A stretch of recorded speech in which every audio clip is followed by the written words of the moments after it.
Current liabilities of a company were rupees 175,000।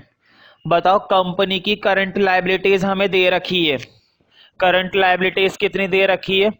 1,75,000 and its current ratio was 2:1। इस बार हमें current ratio पहले ही बता दी और कितनी बताई है? 2:1 है ना।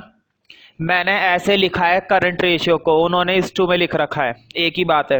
It paid 30,000 to the creditor. बताओ इन्होंने 30,000 रुपये पेड करे हैं क्रेडिटर को। अब ध्यान से समझना इस चीज को। जब 30,000 रुपये पेड करें तो बताओ कैश हमारा कम हो जाएगा ना। जब हम किसी भी क्रेडिटर को पेड करते 30,000 रुपये, जब हम किसी क्रेडिटर को पेड कर रहे हैं तो मेरा क्या कम हो जाएगा? कैश। तो देखो एक तो कैश कम हो गया, कितने से कम हुआ है? 30,000 से। अब एक दूसरी चीज देखो, दो इफेक्ट होंगे, एक तो कैश कम हो गया, अब दूसरी चीज देखो, जिस क्रेडिटर को मैंने पेड करें क्या अब वो क्रेडिटर माना जाएगा? क्रेडिटर का मतलब होता है देनदारी, हमने उसे पैसे दे दिए तो बताओ फ्यूचर में क्या मैं उसे और पैसे दूंगा? अब नहीं मिलने वाले। क्या अब वो क्रेडिटर रहा मेरा?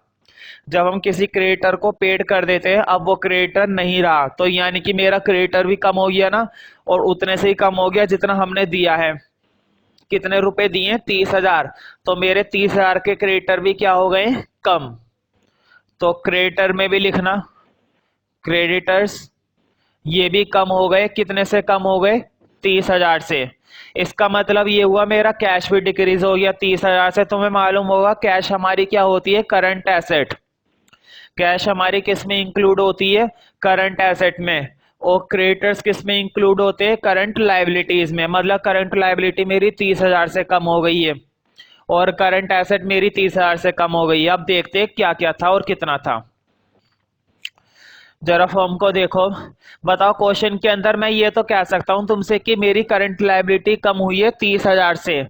देखो क्वेश्चन में करंट लायबिलिटी बता रखी थी ना 1,75,000। क्या करंट एसेट बता रखी है? नहीं बता रखी है, लेकिन निकाल सकते हैं हम। इधर देखो जरा, रेशियो हमें दी है। रेशियो का फॉर्मूला यही तो होता है, करंट एसेट ऊपर और करंट लायबिलिटी नीचे। मुझे बताओ अगर करंट लायबिलिटी नीचे 1 है तो करंट एसेट ऊपर कितनी है? 2। अगर नीचे करंट लायबिलिटी होती 5 तो ऊपर करंट एसेट कितनी हो जाती? 10। मतलब हर बार क्या हो रहा है? नीचे वाली टर्म का ऊपर वाला क्या चल रहा है? दुगना। तुमने देख लिया होगा रेशो में क्या हो रहा है, बार बार हर बार क्या हो रहा है? दुगना।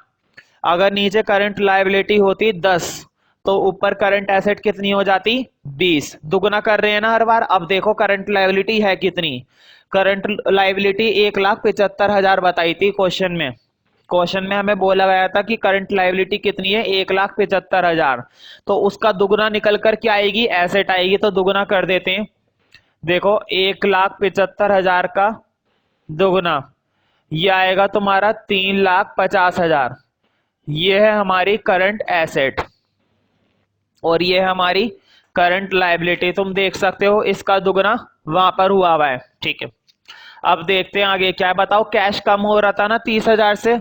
अब मेरी ट्रांसैक्शन के बाद एसेट कितनी रह गई?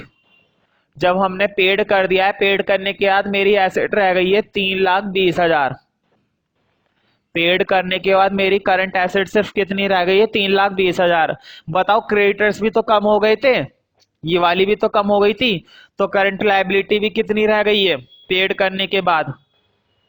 करंट लायबिलिटी रह गई है 1,45,000।